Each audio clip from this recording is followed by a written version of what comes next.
Hi hello friends, welcome to back our channel. నేను ఈరోజు వీడియోలో అందరికీ యూజ్ అయ్యే కొన్ని టిప్స్ షేర్ చేస్తున్నాను. ప్లీజ్ ఈ వీడియోని స్కిప్ చేయకుండా లాస్ట్ వరకు చూడండి.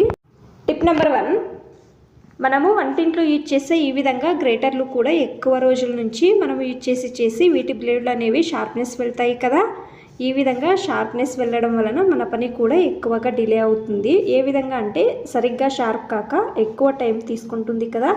మీరు ఏం చేయాలి అంటే రోలుది రాయి తీసుకొని ఫుల్ ఈ విధంగా నీట్గా ఒక 5 నిమిషాలు అంటే బ్లేడ్లు పైన తర్వాత నీట్గా ఎక్కువ షార్ప్ అయ్యి వర్క్ అవుతుందండి. నేను వీడియోలో చూపించే విధంగా చేయండి. ఇదే విధంగా మీరు చిన్న గ్రేటర్లు కూడా మీరు ఇదే విధంగా ఈ టిప్ను ఫాలో చేయండి. ఎక్కువ ఎఫెక్టివ్గా వర్క్ అవుతుందండి. ఒక 5 నిమిషాలు మీరు ఈ విధంగా నీట్గా ఫుల్ బ్లేడ్లు పైన ఈ విధంగా అంటే తర్వాత ఇది ఫుల్ షార్ప్ అయ్యి వర్క్ అవుతుందండి. మీకు ఈ టిప్ ఇష్టమైతే లైక్ చేయండి. టిప్ నెంబర్ 2, మనము వంటింట్లో వంట చేస్తుంటాం కదండి. సడన్గా ఏమైనా పోపుకి ఈ విధంగా వెల్లుల్లిని వేయాలి అనుకుంటే, దంచాలి అంటే మనం ఏం చేస్తాము, రోల్ తీసుకొని దాంట్లో వేసి దంచుతాం కదా. ఆ విధంగా కాకుండా సడన్గా మనకు తొందరగా ఫాస్ట్గా కావాలి అంటే రోల్ లేదు మా ఇంట్లో అనేవాళ్ళు ఈ విధంగా చేయండి. అందరి ఇళ్ళలో ఈ విధంగా చపాతీ కర్ర ఉంటుంది కదండి. అది తీసుకొని ఒక గ్లాస్లో వేసుకొని జస్ట్ ఈ విధంగా దంచితే ఫుల్ నీట్గా మనము మిక్సీలో ఏ విధంగా నున్నగా అవుతుందో అదే విధంగా అవుతుందండి. ఎమర్జెన్సీలో ఫాస్ట్గా ఈజీగా ఈ విధంగా చేయవచ్చండి. చూడండి, బాగా నున్నగా అయ్యిందండి. ఏ విధంగా అయ్యిందో చూడండి. వెల్లుల్లే కాదండి, సాయంకాలం టీ చేసుకుంటాం కదా, టీ చేసే టైంలో శొంఠి లేకపోతే ఈ విధంగా మిరియాలు వేయాలి అనుకుంటే ప్రతిసలా రోల్ తీసి దంచడానికి కాదు కదా, ఇది కూడా ఈ విధంగా నీట్గా ఫుల్ నున్నగా కూడా చేసుకోవచ్చండి. చూడండి, జస్ట్ నేను ఒక 2 నిమిషాలు ఈ విధంగా దంచానండి. ఫుల్ నున్నగా పొడిగా బాగా అయ్యిందండి.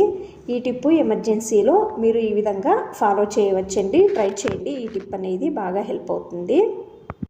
టిప్ నెంబర్ 3, మనము రెగ్యులర్గా రైస్ యూజ్ చేస్తుంటాం కదా. ఈ రైస్లో తొందరగా పురుగులు పడతాయి కదా. పురుగులు పట్టకూడదు అంటే మీరు కొంచెం రాళ్ళ ఉప్పు తీసుకొని చూడండి రైస్లో వేసి బాగా మిక్స్ చేసి పెట్టండి. మీరు ఎన్ని రోజులు పెట్టినా తొందరగా పురుగులు పట్టవండి. ట్రై చేయండి. ఈ టిప్ అనేది బాగా హెల్ప్ అవుతుంది ఒకసారి. టిప్ నెంబర్ 4, ఎరేజరు పిల్లలది చిన్న ఎరేజర్ మిగిలి ఉంటుంది కదా. చూడండి, మా పాప ఇది యూజ్ చేయడం లేదండి. ఇది తీసుకొని మట్టి దీపం తీసుకున్నానండి. డబల్ టేప్ వేసి లేకపోతే బ్లూ గమ్ అయినా కూడా వేసి అతికించండి. చూడండి, నేను వీడియోలో చూపిస్తున్నాను కదా, ఈ విధంగా ఎరేజర్కి డబుల్ టేప్ వేసి అతికిస్తున్నానండి. తర్వాత దీపములో పెడుతున్నానండి.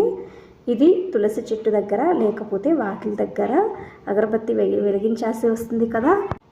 ఇది పెట్టడానికి ప్లేస్ అనేది ఉండదు కదా. ఆ టైంలో మీరు ఏం చేయాలి అంటే ఇది చేసి పెట్టుకుంటే మీరు దేవుని పూజ చేసినప్పుడు అగరబత్తి కడ్డీను ఈ విధంగా పెట్టండి.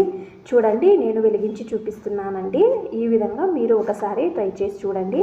పాత ఎరేజర్ ఉంటే పడేసే బదులు ఈ విధంగా యూజ్ చేయవచ్చండి. ఖచ్చితంగా ట్రై చేయండి. ఈ టిప్ అనేది బాగా హెల్ప్ అవుతుంది. వీడియో ఇష్టమైతే ప్లీజ్ ఒక లైక్ చేయండి. ఇంకా ఎక్కువ మంది నా ఛానల్ని సబ్స్క్రైబ్ చేసుకోకుండా చూస్తున్నారు. ప్లీజ్ సబ్స్క్రైబ్ చేసుకోండి. Thanks for watching. ధన్యవాదాలు.